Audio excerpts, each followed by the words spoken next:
Welcome back to another episode of our weekly show. My name is Bianca Carrera and I will be your host. We know that the spring break has made you miss us. We also know that holidays feel great, but what is life without AUC shows? That is why this comeback episode will be full of interesting reports and an even more exciting interview at the very end. So stay with us.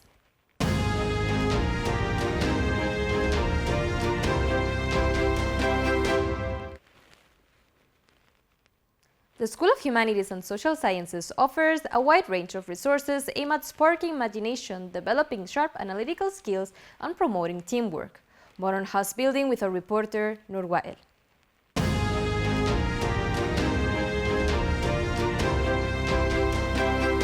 The Hus building is primarily home to AUC's School of Humanities and Social Sciences. The building serves as a central hub for teaching, learning, and research in these diverse fields.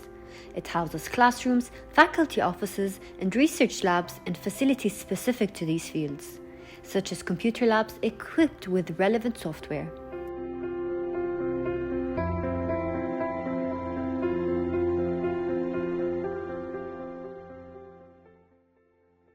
The Hus building is crucial to AUC's academic mission, serving as the central point for the School of Humanities and Social Sciences.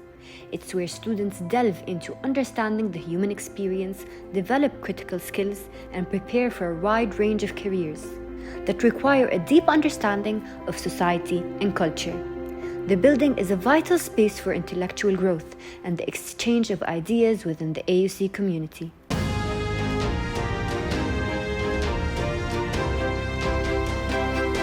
The Once Sawiris School of Business at AUC is making waves globally, earning elite accreditation status, expanding cutting-edge programs, and shaping future leaders across the region. More on this with our reporter, Yasmin Nabil.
Join us with our reporter Hadir Ali in the upcoming PSA about digital consent and online privacy titled It's Not Yours to Share.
The spread of social media influencers is not only affecting how we perceive our self-image, but it is also impacting how we see our relationships with our partners.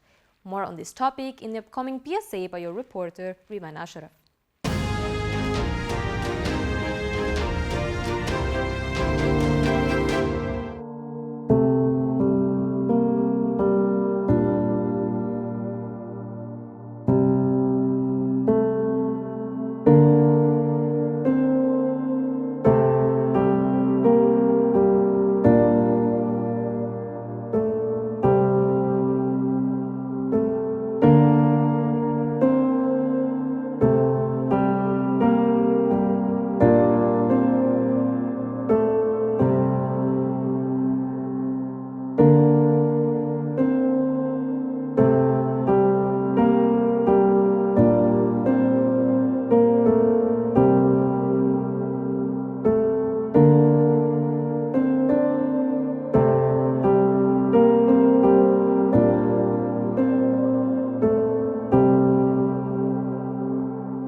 Our reporter, Hina Al-Hilali, will take us through a profile story about Dr. Sharif Ali, professor and department chair of computer science at the American University in Cairo, exploring his passion for teaching, research, and innovation.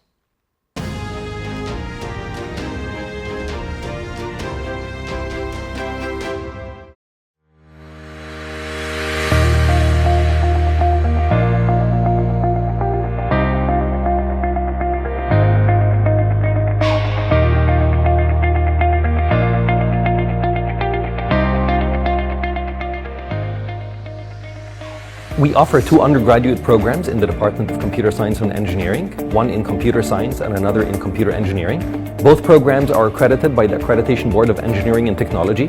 Our programs are accelerated programs. They offer students the state-of-the-art in what a computing professional needs to attain by the time of graduation.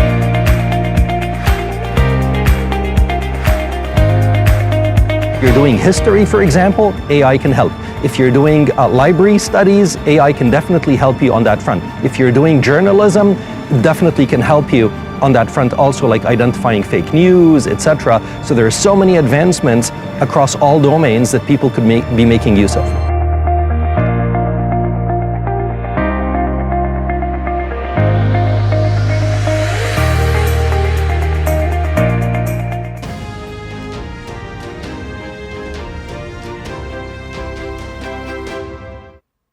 AUC leads for inspiring its students to always follow their dreams.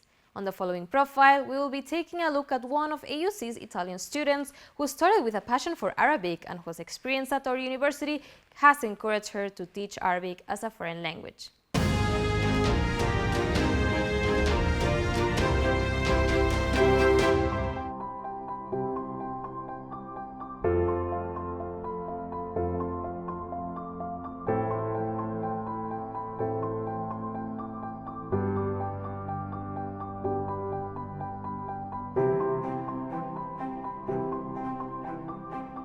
Last year, I came here to enroll in the CASA program, which is Higher Arabic Studies in Cairo.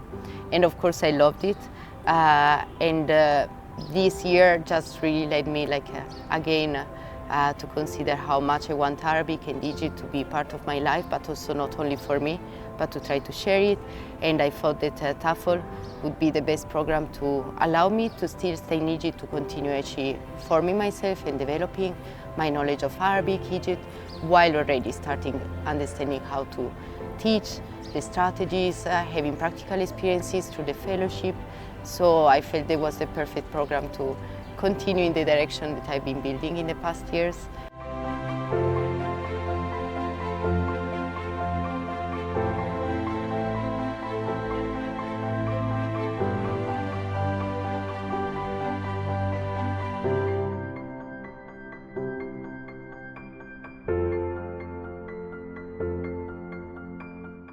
I feel like all best decisions in life, you don't really force it, you don't even rationalize it.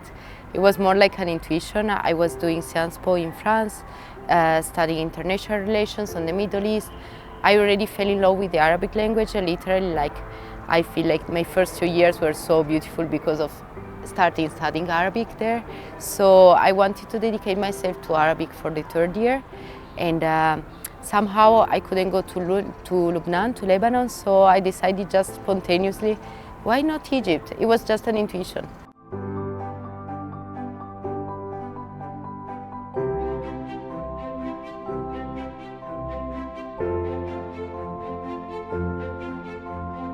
I feel like when you have something so precious inside, you just want to share. And I feel like coming to Egypt really opened the way to acquire so much knowledge and to have so many experiences, meetings, and especially through the Arabic language. I wanted just to share what I was learning. I've done it through an Instagram project first, but then I felt like I love writing, and I felt like I could actually use the writing part to share this experience. Through the CASA program, I felt like really my relationship with Egypt and Arabic even took a step further, and that's why now doing the master in TOEFL, I really feel like it's always going up, this relationship, becoming even more complicated and complex, but in a very beautiful way. And I feel like being part of the AUC framework is really helping me to continue believing in this path and to hopefully continue progressing in it.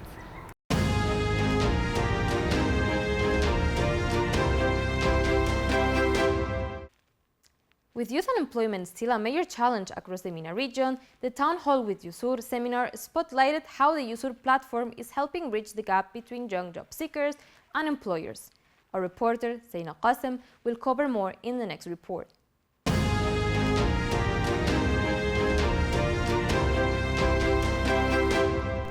On the 28th of April, the American University in Cairo hosted a seminar organized by the United Nations Economic and Social Commission for Western Asia, or ESCWA.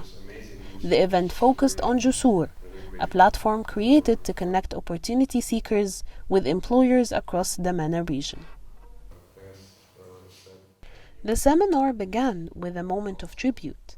The first speaker, Dr. Muhammad, asked attendees to rise in a moment of silence to honor the late Dr. Layla al-Baradei, a professor of public administration at the Department of Public Policy and Administration in the School of Global Affairs and Public Policy.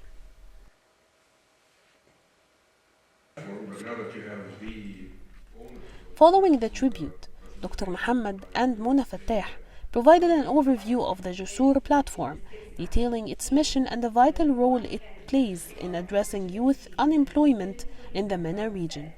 They discussed how Jusur empowers young people by connecting them to training, job opportunities, and valuable resources. Carla Musa, senior researcher at ESCWA, then took the stage to navigate attendees through the platform, showcasing its features and benefits. She also engaged the audience in an interactive poll, allowing participants to explore the platform firsthand and share their thoughts. Jusur is an initiative that the Economic and Social Commission for Western Asia has launched in 2022. We are called ESCWA. We are a regional arm working on the Arab region, targeting 21 countries, 21 Arab countries. And we work on social and economic development. So in 2022, we did a study to look on inequality, and we touched upon unemployment. And back then, we found out that in the Arab region, there is around 26% of unemployment. So in order to come up with a practical solution to help the youth and people of the region, which we proudly serve, we came up with the Jusur initiative, which is an initiative that, as the name simply says, it aims to be the bridge that would link the people and the youth of the region with opportunities. And when we talk about opportunities, it could be a training opportunity, an internship opportunity, and upskilling. Our event today We will be nagging you with our The seminar then concluded with a lively Q&A session where attendees had the chance to ask questions and discuss their future with Jusur and its potential to bridge the employment gap for youth across the region. Opportunities that are easily found in Philippines. Thanks. I think it's real. Jusur is not just a platform. It is a movement aimed at creating sustainable opportunities and reducing inequalities, offering young people across the MENA region the tools they need to succeed in today's ever-evolving workforce. This was Zaina Qasim, AUCTV, Cairo.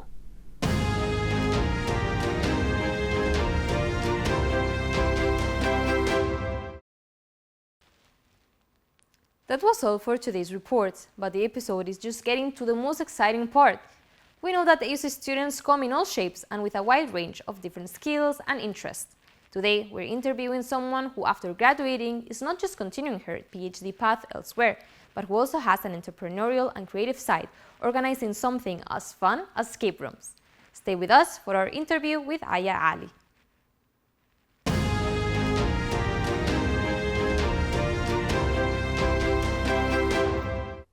Welcome back with us. We are now with our guest, Aya Ali, who at the age of 25 has achieved inspiring milestones. Thank you for coming, Aya. How are you? I'm all good, and thank you for having me today. It's my honor. Okay, so let's start from the beginning. You graduated from integrated marketing at AUC, but what happened later on, and what did you decide to do, academically speaking? Initially, I didn't have any plans to pursue a master's degree or a PhD degree. But during my years at AUC, I met one professor from the Red department. Her name was Dr. Aliya Hamid.